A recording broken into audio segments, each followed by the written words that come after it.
श्री महाकाल। स्वागत है आपका मेरी चैनल द क्वांटम क्वेस्ट में। आज हम बात करेंगे टाइप्स ऑफ फोर्सेस के बारे में। कल हमने बात की थी कि आखिर फोर्स क्या होता है। फोर्स क्या था कि जब हम किसी भी ऑब्जेक्ट पर कोई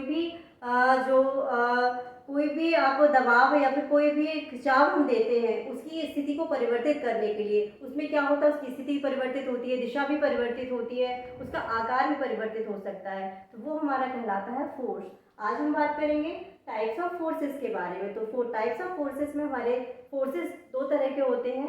पहला होता है बैलेंस्ड फोर्स एंड सेकंड होता है अनबैलेंस्ड फोर्स।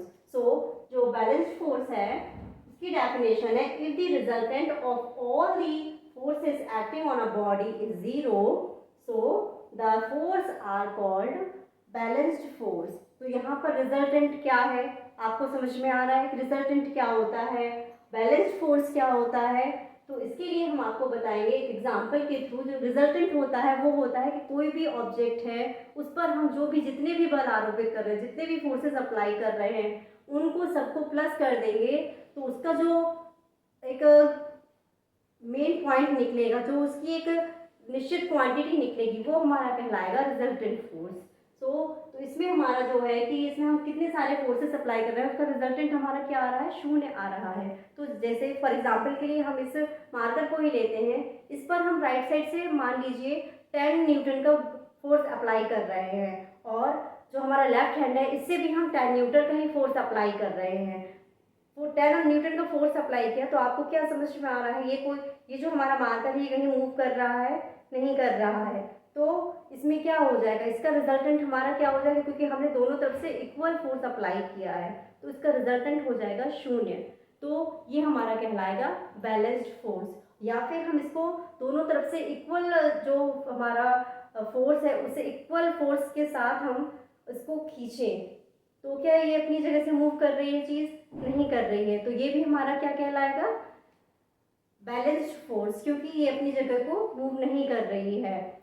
तो जैसे और एक चीज और बताना चाहूंगी कि फोर्स हमारा जो है वो क्या है, एक वेक्टर क्वांटिटी है। तो जो भी हम फोर्स अप्लाई करेंगे उसको विद उसकी जो साइन है, विद साइन हमें उसको अपने जो भी न्यूमेरिकल्स उनमें हमें लेना होगा। जैसे फोर्स, इसी एग्जांपल को ले लीजिए कि हमने मान लीजिए इसी ऑब्जेक्ट पर, या इसको हम इस फॉर्म में लिख दें कि इस फॉर्म पर हमने इसको 10 न्यूटन का फोर्स अप्लाई किया लेफ्ट राइट साइड से, देन अपोजिट डायरेक्शन में भी हमने 10 न्यूटन का फोर्स अप्लाई किया।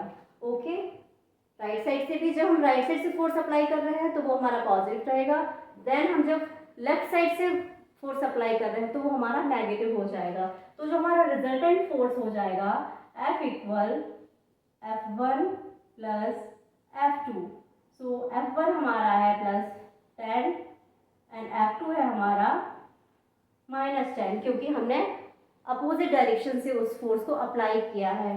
सो इसका रिजल्टेंट हमारा क्या हो जाएगा, 0, F equal 0। So this is the balanced force.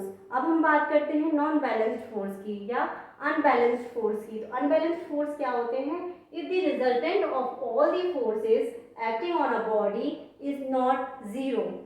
क्या है, इज नॉट जीरो, इसका रिजल्टेंट जो क्या है वो क्या आ रहा है, जीरो नहीं आ रहा है, तो वो हमारा फोर्स कहलाएगा अनबैलेंस्ड फोर्स। जैसे हम इसी एग्जाम्पल को लेते हैं कि हमने इस मार्कर पर, मानिए हमने यहाँ से इस ऑब्जेक्ट पर 10 न्यूटन का फोर्स अप्लाई किया, ओके, देन हमने लेफ्ट साइड से इस पर 5 न्यूटन का फोर्स अप्लाई किया, तो ये क्या होगा, अपनी जगह से मूव करेगी। ये जो 10 न्यूटन का फोर्स है वो इस ऑब्जेक्ट को राइट साइड में ले जाने के लिए झुकाव इसमें पैदा करेगा कि वो राइट साइड को मूव करे। तो ये हमारा कहलाएगा, इसमें हमारा क्या हो गया, रिजल्टेंट हमारा शून्य नहीं आया, तो ये हमारा कहलाएगा अनबैलेंस्ड फोर्स। इसी एग्जाम्पल को लेके हम चलते हैं। जैसे हमने ये ऑब्जेक्ट ली थी, इस पर हमने राइट साइड से 10 न्यूटन का फोर्स अप्लाई किया, फिर लेफ्ट साइड से इसी पर हमने किया 5 न्यूटन का फोर्स अप्लाई। ओके, सो हमारा इसका जो रिजल्टेंट है F इक्वल, ये हो जाएगा F1 plus F2 equal, F1 हमारा कितना है 10 न्यूटन, पर किसका, plus with plus sign, plus ये हमारा है विद माइनस, क्योंकि हमने ये लेफ्ट साइड से इस पर फोर्स अप्लाई कर रहे हैं। तो हमारा इसका जो रिजल्ट है वो क्या आ जाएगा, प्लस का 5 न्यूटन।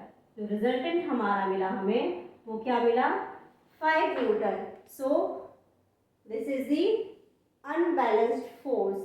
आशा करती हूँ आपको बैलेंस्ड फोर्स और अनबैलेंस्ड फोर्स का जो टॉपिक है क्लियरली समझ में आया होगा। इसके साथ हम इसको और एग्जांपल्स के साथ भी ले सकते हैं। कोई भी चीज़ मानिए, कोई रस्सी खींच रहे, मान लीजिए 2 पर्सन्स हैं, एक रस्सी को, एक रोप को आपस में खींच रहे हैं, दोनों इक्वल जो फोर्स है उसके साथ दोनों लोग खींच रहे हैं उसे, तो उसमें हमारा क्या हो जाएगा, रिजल्टेंट 0 हो जाएगा। पर जब ये हो कि एक पर्सन का जो ज़्यादा फोर्स अप्लाई कर रहा है, दूसरा कम अप्लाई कर रहा है, तो उसकी तरफ उसका झुकाव पैदा हो जाएगा, तो वहाँ हमारा जो रिजल्टेंट है वो 0 नहीं आएगा, वो हमारा कहलाएगा अनबैलेंस्ड फोर्स। आशा करती हूँ आज का टॉपिक आपको समझ में आया होगा। कल फिर मिलते हैं नए टॉपिक के साथ, तब तक के लिए नमस्कार।